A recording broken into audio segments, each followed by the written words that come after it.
Pasado alas 12 ng madaling araw kanina June 23, nang magising sa malakas na kalabog si Herbert. Hindi na nila ito pinansin dahil baka raw bato lang ito na nahulog mula sa ginagawang konstruksyon sa lugar. Pero ang inakalang tunog lang ng nahulog na bato, isa palang tao at motorsiklo. Nadiskubre lang yan pasado alas 4 na ng umaga kanina. 4:30 lang, natignan namin na may ilaw sa baba na gumiginang-ginang. May motor pa lang nahulog, kaya tignan namin may tao pa lang disgrasya nahulog. Pasado alas 6 na ng umaga nang ma-recover ang katawan ng kinilalang isang 29 anyos na lalaki na tubong Bukod Benguet at dayo lang sa Barangay Comfort, Tuba Benguet.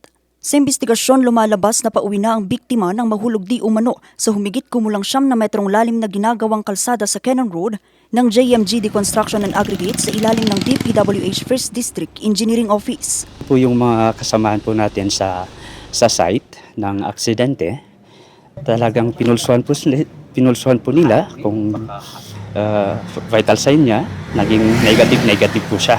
Negative breathing, negative pulse. So, ulo niya po, galing sa right temple niya, yung dugo.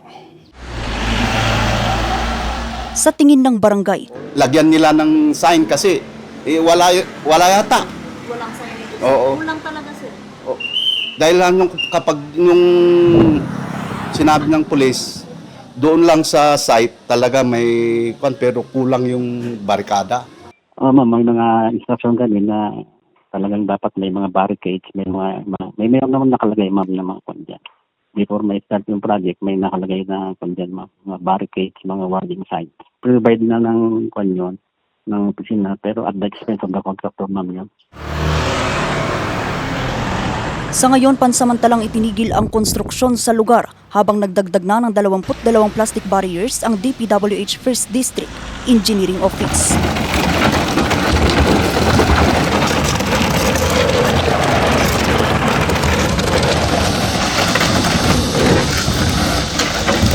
Vanessa Bugtong para sa Nation on the Move.